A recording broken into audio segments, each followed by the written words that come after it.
रात्रीचे 11 वाजले होते. मी बघितलं त्या रूममधली लाईट चालू होती. मला विचार आला की एवढ्या उशीरपर्यंत विजय काय करत असेल. म्हणून मी ते बघण्यासाठी त्याच्या घराच्या खिडकीजवळ पोहोचले. खिडकी खुली होती म्हणून मी खिडकीतून आत बघू लागलो. तर विजय बेडवर झोपला होता आणि त्याच्या हातात मोबाईल होता. दुसऱ्या हाताने तो जोरजोराने हतबल करत होता. पण मी जे पाहिलं ते खूपच कडक होता. ते पाहून माझं पण मन होऊ लागलं. विजयला त्या दिवशी मी रंगेहात पकडलं होतं. मी त्याच्याजवळ जाऊन त्याला आवाज दिला आणि बोलले, विजय काय करत आहेस? हे ऐकून विजय माझ्याकडे आडच्याने बघू लागला आणि त्यानं पटकन आपले व्यवस्थित केले. तो खूप घाबरला होता. त्याचे पाय थरथरत होते. मी त्याला दरवाजा उघडायला सांगितलं तर तो कपडे घालू लागला. मी त्याला कपडे घालायला नाही सांगितले आणि त्याला त्याच हातात दरवाजा उघडायला सांगितलं. आता तो लाचार होता आणि त्याने तसाच दरवाजा उघडला. मी डायरेक्ट त्याच्या पलंगाजवळ गेले आणि त्याच्या पलंगावर फोन पडला होता. मी त्याचा फोन ओपन केला. त्याच्यावर लॉक नव्हता आणि मग मी जे बघितलं ते आश्चर्यचकित होतं. त्याच्या मोबाईलमध्ये माझे अलग अलग अँगलमध्ये फोटो घेतले होते. एक फोटो तर असा होता की ते तुम्हाला शब्दातही सांगू शकत नाही.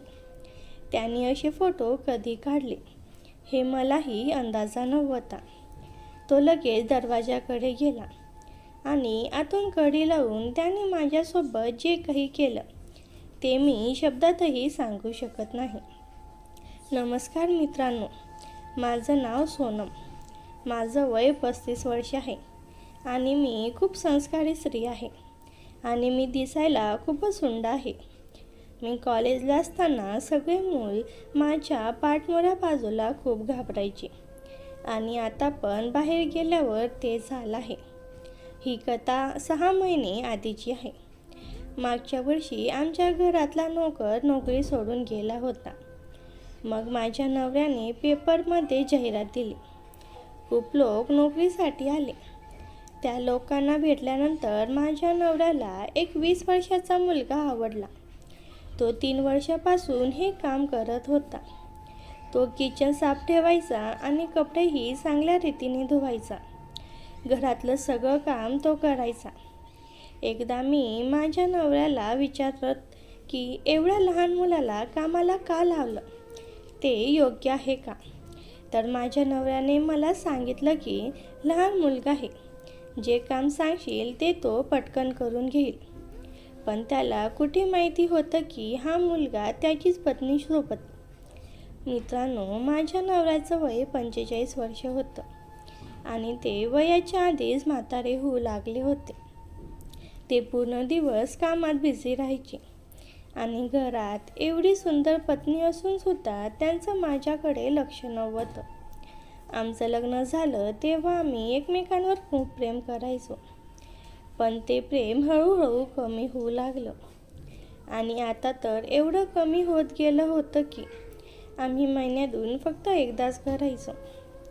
एवढं सगळं होऊन सुद्धा मी एक संस्कारी पत्नीसारखं हे सगळं सहन करत होते.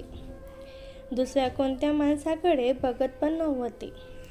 पण जेव्हापासून हा नवीन मुलगा विजय कामासाठी आला आहे त्या दिवसापासून मी माझे सगळे संस्कार मोडले. आता मी तुम्हाला विजयविषयी थोडं सांगते. विजय 19 वर्षाचा तरुण आणि चांगल्या प्रकारे तयार झालेला मुलगा होता. त्याचं शरीर एकदम फिट होतं. विजय मला काकू बोलत होता. मी त्याला जे काम सांगायचे ते तो पटकन करून घ्यायचा. कुठल्याही प्रकारचा वादविवाद न करता तो काम करून घ्यायचा. साध्या भाषेत बोलायचं तर तो एक आदर्श मुलगा होता. मला विजयविषयी कुठलंच आकर्षण नव्हतं. पण एक दिवस काही असं झालं की मला त्याच्यावर प्रेम करायची खूप इच्छा झाली. त्यासाठी मला माझ्याकडची साफसफाई करावी लागली. मला मदतीसाठी विजयला माझ्याजवळ ठेवलं होतं. मी सरळ जागेवर साफ करत होते आणि विजय जिथे मुश्किल होतं ती जागा साफ करत होता. आम्ही दोघेजण किचनमध्ये साफसफाई करत होतो. मी खाली साफ करत होते आणि विजय स्टूलवर उभा राहून सफाई करत होता. विजयचे कपडे खराब होत होते म्हणून त्याने त्याचा शर्ट आणि पॅन्ट काढून टाकली होती आणि आता तो खाली बनियान आणि कव्हरमध्ये होता आणि तो स्टूलवर उभा राहून काम करत होता. त्याच्या हलण्याने स्टूल सरकला होता. तेवढ्यात मी त्याला पकडून घेतलं आणि मी त्याला सांगितलं, विजय लक्ष देऊन काम कर. आणि तो मला म्हणाला, ठीक आहे आंटी. आता स्टूल मी पकडून ठेवला होता आणि तो जोरात वरती साफसफाई करू लागला. त्याच्या हलण्यामुळे त्याचं शरीर माझ्या तोंडावर लागू लागलं. ते बघून माझ्या शरीरात जणू करंटच लागलं. मी आणि माझ्या नवऱ्याने एकमेकांसोबत केव्हा टाईम घालवला असेल मला आठवण पण नाही.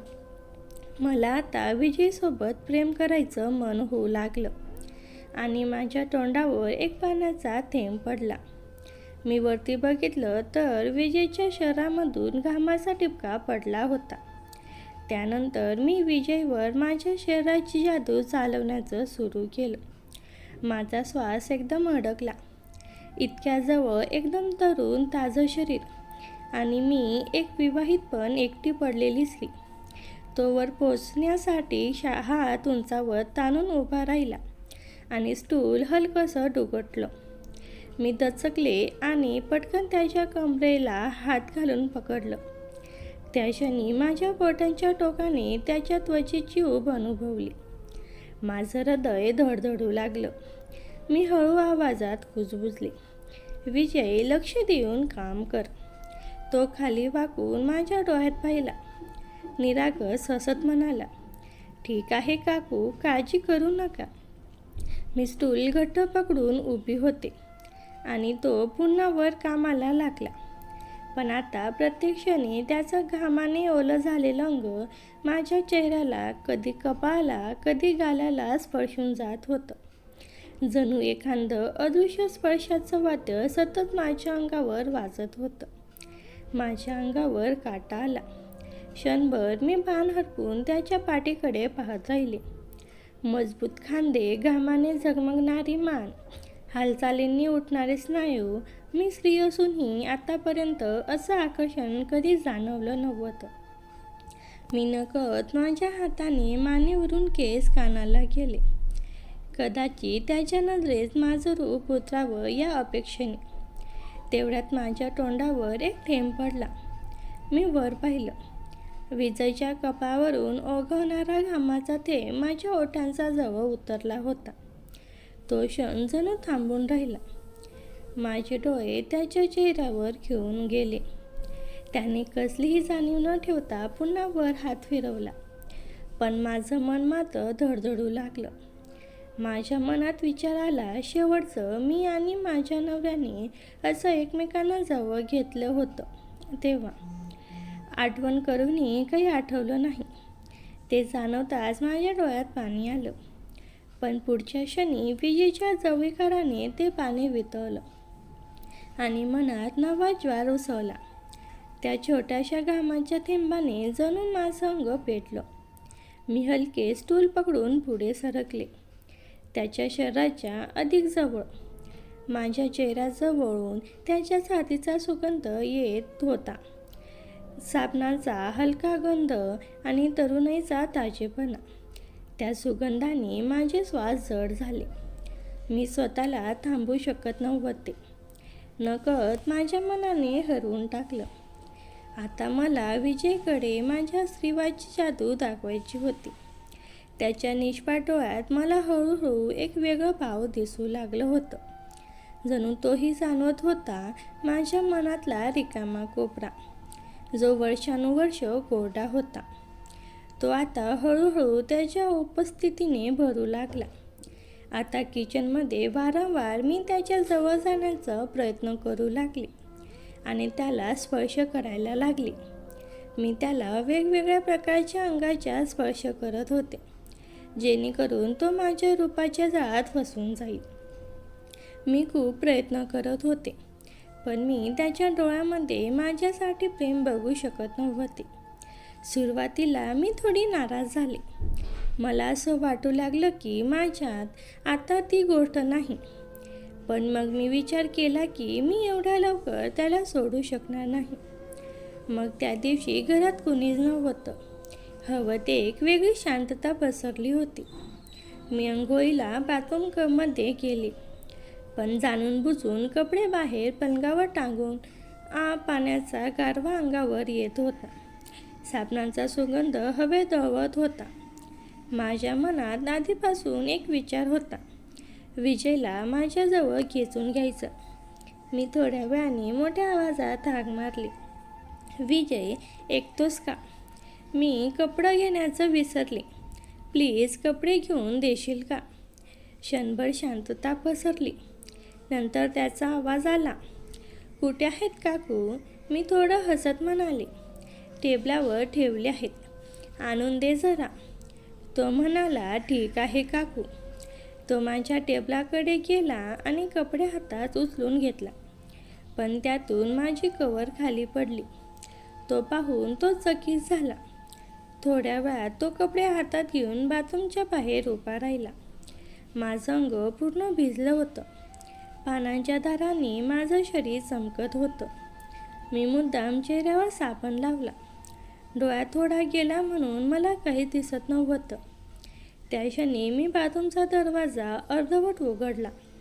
दार उघडताच विजयची नजर माझ्यावर पडली. तो स्तब्ध झाला. माझ्या अंगावर एकही कपडा नव्हता, फक्त पाण्याच्या थेंबाने चमकणारी त्वचा आणि साबणाने झाकलेला चेहरा. त्याचे डोळे क्षणभरावर थांबले. खालून वरपर्यंत माझ्या प्रत्येक वळणावर, प्रत्येक थेंबावर फिरत राहिले. त्याचा श्वास जड झाला होता.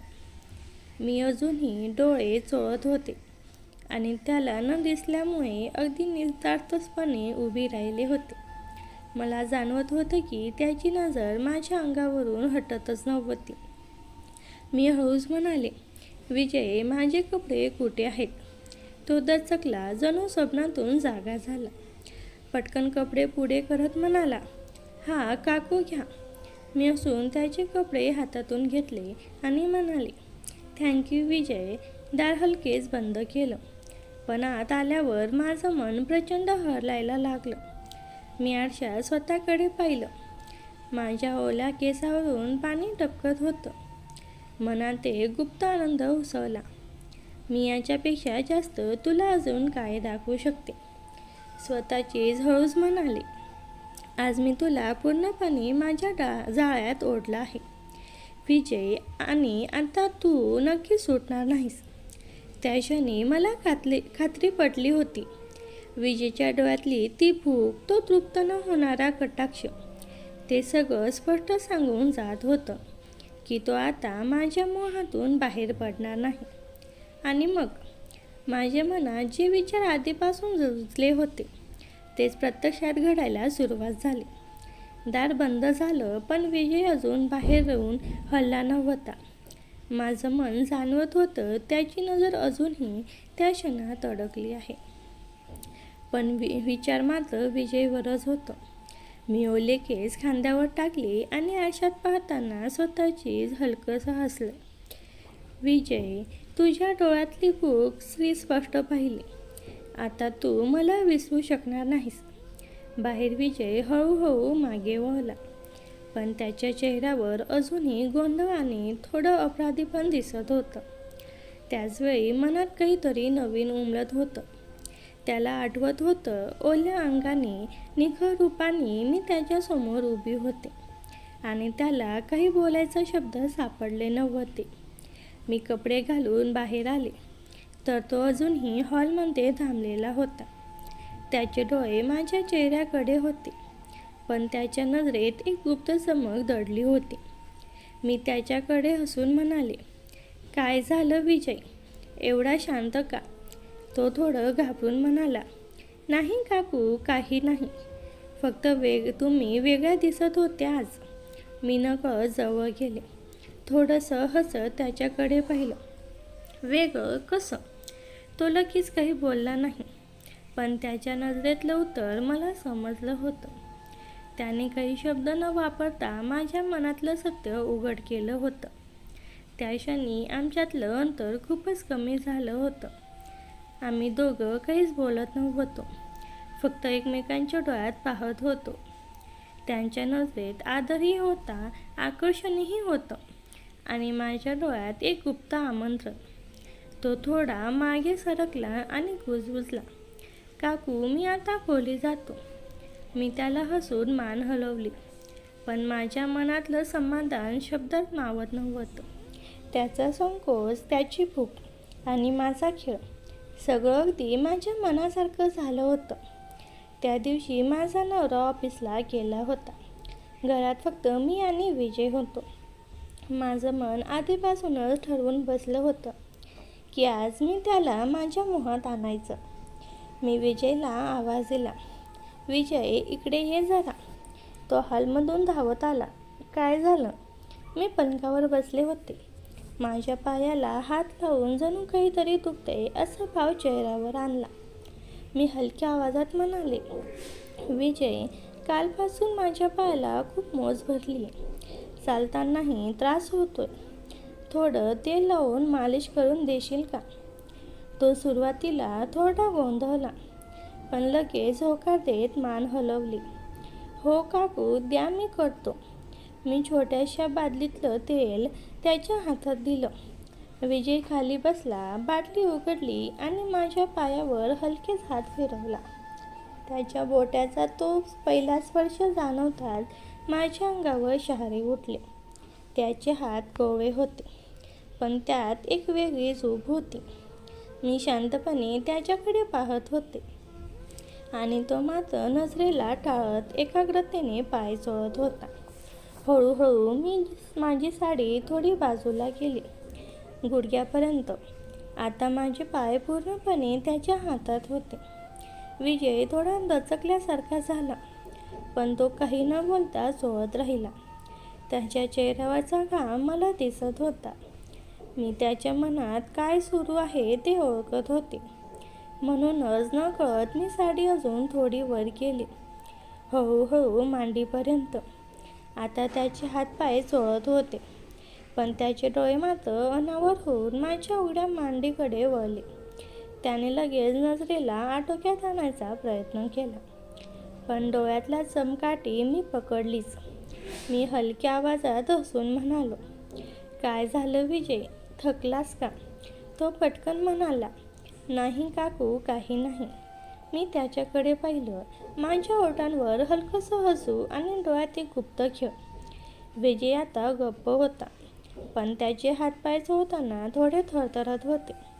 मला त्याच्या मनात उसळणाऱ्या भावना स्पष्ट दिसत होत्या. काही वेळ शांतता पसरली. फक्त तेल लावण्याचा सुगंध, खोलीत पसरलेला गारवा आणि आमच्यातील नजरेचा खेळ. मी हळूच कुजबुजले, खूप छान करतोस विजय. जणू कुणीतरी खूप जवळचा माणूस माझी काळजी घेतोय असं वाटतं. तो काही बोलला नाही, पण त्याच्या डोळ्यात आता लपून न राहिलेला स्नेह आणि आकर्षण दिसत होतं. त्या क्षणी मला खात्री झाली, विजय माझ्या जादूमध्ये अडकला आहे आणि आता माझ्या मनातल्या या नव्या भावनांना दिशा देणं सोपं फक्त माझ्या हातात आहे. आज विजय माझ्याकडे एक वेगळ्या दृष्टीने बघत होता. जेव्हा पण मी त्याच्याकडे बघत होते, तो माझ्याकडेच बघत होता. जेव्हा त्याला समजायचं की मी त्याच्याकडे बघत आहे, तेव्हा तो माझ्यापासून दूर जायचा. असं 2-3 दिवस चालू होतं. त्यानंतर एक दिवस आला ज्या दिवशी तो मला पहिलं सुख देणार होता. मला अचानक रात्री जाग आली आणि मी किचनमध्ये जाऊन पाणी पिऊ लागले. आमच्या घराच्या बाहेर नोकरांसाठी एक छोटंसं घर बनवलं होतं आणि तिथे आता विजय राहत होता. किचनमधून नोकराचं घर बरोबर दिसत होतं आणि पाणी पिता पिता माझं लक्ष त्याच्याकडे घराकडे गेलं. मी बघितलं, त्या रूममधील लाईट चालू होती. मला विचार आला की एवढ्या उशिरापर्यंत विजय काय करत असेल. म्हणून मी ते बघण्यासाठी त्याच्या घराच्या खिडकीजवळ पोचले. खिडकी खुली होती म्हणून मी खिडकीतून आत बघू लागले. तर विजय बेडवर झोपला होता आणि त्याच्या हातात मोबाईल होतं. दुसऱ्या हाताने तो स्वतःला शांत करत होता. विजय त्या दिवशी मी रंगेहात पकडलं होतं. मी त्याच्याजवळ जाऊन त्याला आवाज दिला आणि बोलले, विजय, काय करत आहेस? हे ऐकून विजय माझ्याकडे आरशाने बघू लागला आणि त्यानं पटकन आपले हात व्यवस्थित केले. तो खूप घाबरला होता. त्याचे पाय थरथरत होते. मी त्याला दरवाजा उघडायला सांगितलं तर तो कपडे घालू लागला. मी त्याला कपडे घालायला नाही सांगितलं आणि त्याला त्याच हातात दरवाजा उघडायला सांगितलं. आता तो लाचार होता आणि त्याने तसा दरवाजा उघडला. मी डायरेक्ट त्याच्या पलंगाजवळ गेले आणि त्याच्या पलंगावर फोन पडला होता. मी त्याचा फोन ओपन केला. त्याच्यावर लॉक नव्हता आणि मग मी जे बघितलं ते आश्चर्यचकित होतं. त्याच्या मोबाईलमध्ये माझं अलग अलग अँगलमध्ये फोटो घेतले होते. एक फोटो तर असा होता की ते तुम्हाला शब्दातही सांगू शकत नाही. त्याने असे फोटो कधी काढला हे मलाही अंदाजा नव्हता. तो मला टार्गेट करत होता. हे बघून मला खूप आनंद झाला, पण मी त्याच्याकडे समजू दिलं नाही आणि मग मी राग होण्याचं नाटक केलं. मी त्याच्याकडे रागाने बघू लागले. त्याच्या चेहऱ्यावर स्पष्ट दिसत होतं मी काही बोलत नव्हते आणि मी त्याच्याकडेच बघत होते. तेव्हा विजय बोलू लागला, प्लीज काकू, मला माफ करून द्या, माझ्याकडून चूक झाली.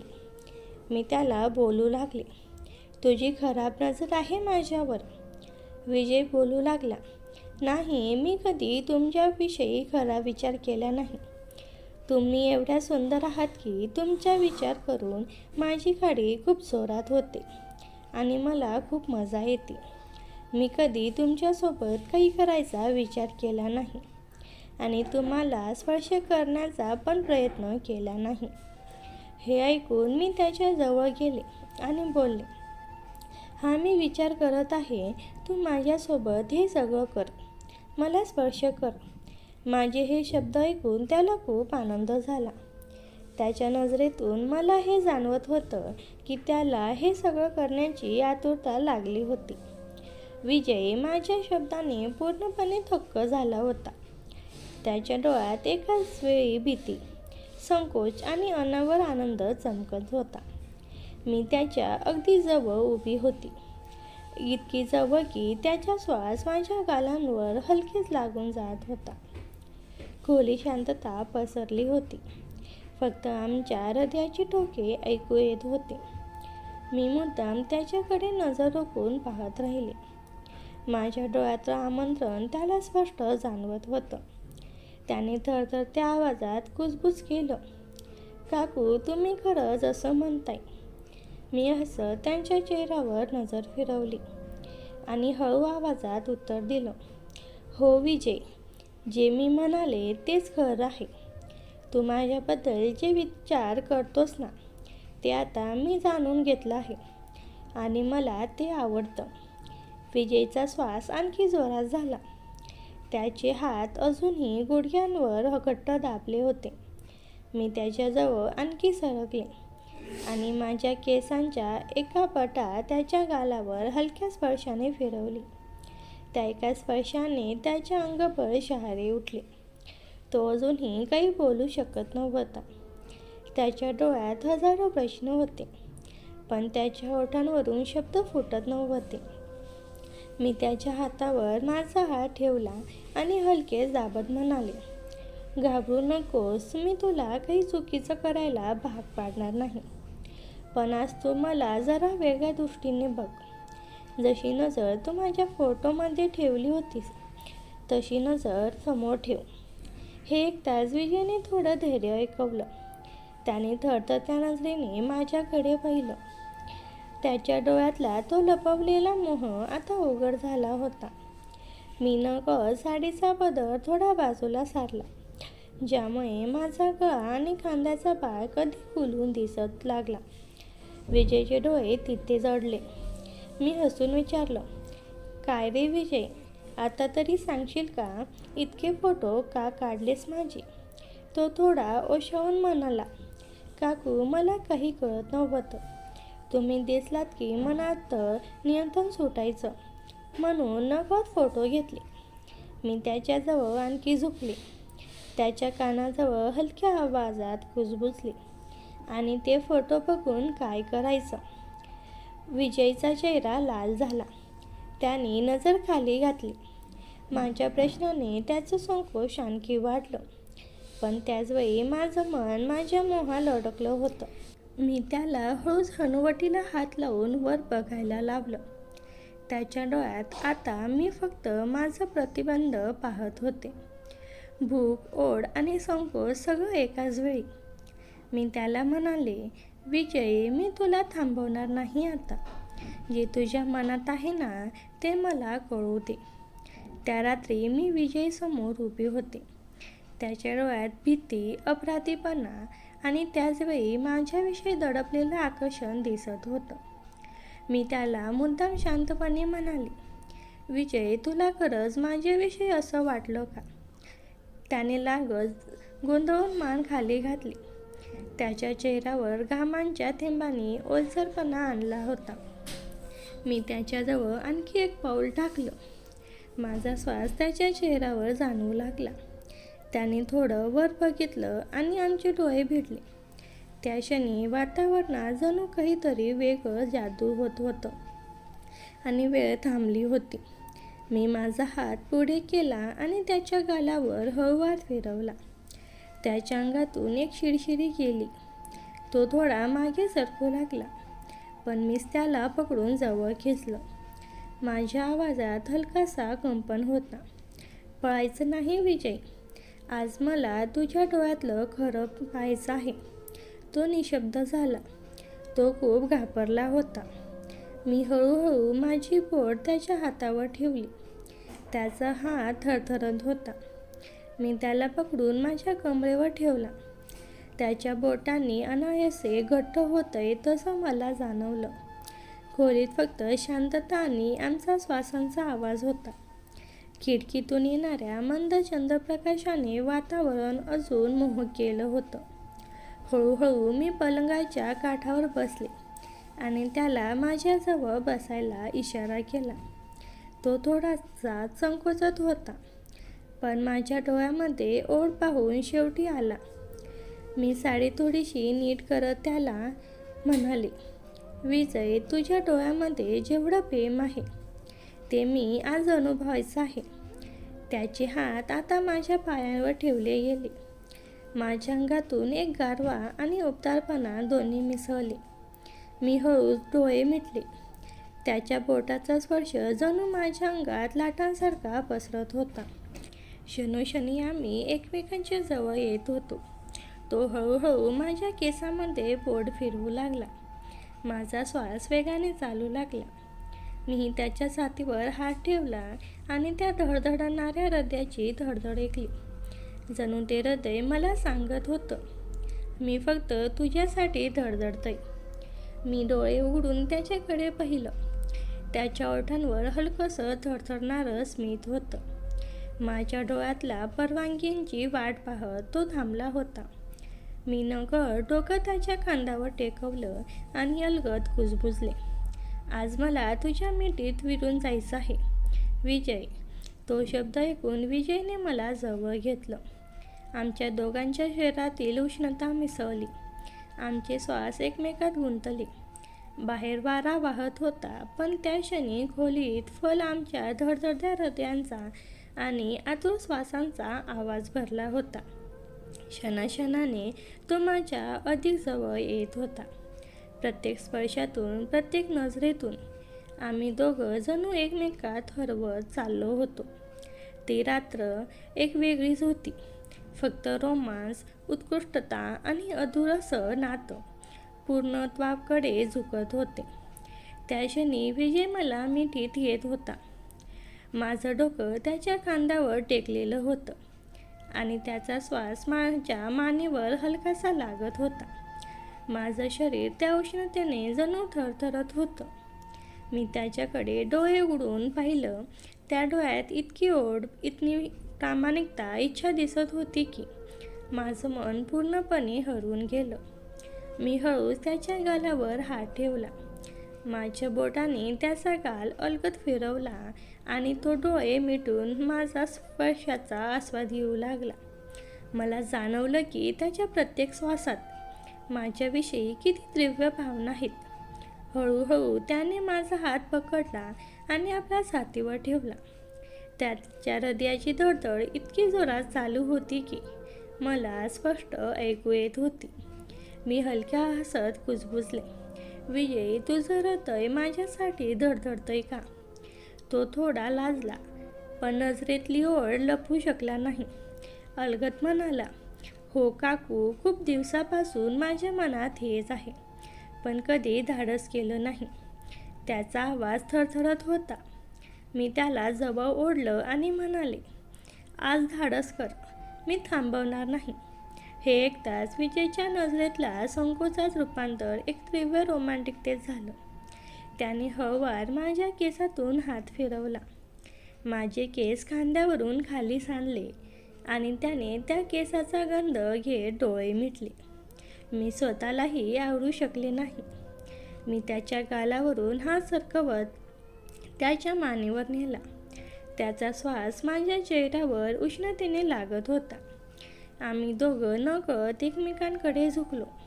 आमचे श्वास जुळले, नजरा भिडल्या आणि त्या क्षणी जगातलं सगळं विसरून आम्ही फक्त एकमेकात हरवून गेलो. खिडकीतून येणारा चांदण्याचा उजेड आमच्या चेहऱ्यावर पडत होता. खोलीतलं वातावरण जणू गूढ आणि मोहक झालं होतं. त्याने हळूहळू माझ्या पाठीवर हात ठेवला. त्या स्पर्शाने माझ्या अंगातून एक लहर गेली. मी डोळे मिटून त्याला अजून जवळ ओढलं. रात्र पुढे सरकत होती. आम्ही दोघं एका शब्दाशिवाय एकमेकांना जाणवत होतो. नजरेतून, स्पर्शातून, श्वासातून. प्रत्येक क्षण अधिक उत्कृष्ट, अधिक गोड, अधिक रोमॅन्टिक होत चालला. माझ्या मनात एकच विचार घोळत होता, ही रात्र कधी संपूच नाही. त्या रात्रीपासून विजय आणि माझं नातं बदललं होतं. आता वेळ मिळेल तसं आम्हा नजरेतून, स्पर्शातून, छोट्या भेटीमधून रोमांस करत होतो. दिवसा घरात काम, लोक, संसार यामध्ये व्यस्तता असली तरी मन मात्र सतत एकमेकांकडे धाव घेत होतं. रात्री चोरून भेटणं, स्वयंपाकघरात काम करताना हातांना स्पर्श घेणं, दृष्ट भिडून काही न बोलता सगळं सांगणं. आमच्या आयुष्यात एक गोड गुपित फुललं होतं. असं काही दिवस चाललं. आम्हाला वाटलं होतं की आपलं रहस्य सुरक्षित आहे, पण नशिबाला कदाचित काही वेगळंच मान्य होतं. एका रात्री मी आणि विजय खोलीत होतो. खिडकी उघडी होती. चंद्रप्रकाशाने खोली उजळली होती. आम्ही एकमेकात हरवून गेलो होतो. त्या दिवसानंतर आम्हाला याची सवयच पडली. मी कधीही त्याला नोकरप्रमाणे समजत नव्हते, पण एके दिवशी जे घडलं ते खूप भयंकर होतं. आम्ही सुंदर वेळेचा अनुभव घेत असताना अचानक दार उघडलं. समोर पाहिलं तर माझा नवरा उभा होता. त्याच्या डोळ्यात राग, वेदना आणि विश्वासघाताचं दुःख एकदम उमटलं. त्याने काही बोललं नाही, फक्त आमच्याकडे पाहिलं. माझ्या हृदयात धडधड वाढली. मी काही बोलण्याचा प्रयत्न केला, पण शब्द गळ्यापाशी अडकवले. विजय निशब्द उभा राहिला. काही क्षण शांतता होती. मग तो हळूच म्हणाला, तू जे निवडलंस ते मला मान्य नाही, पण मी जबरदस्ती करणार नाही. मित्रांनो, पुढचा भाग मी पुढच्या व्हिडिओमध्ये सांगणार आहे, कारण व्हिडिओ खूप मोठा झाला आहे. त्यासाठी आपल्या चॅनलला सबस्क्राईब करून ठेवा. धन्यवाद.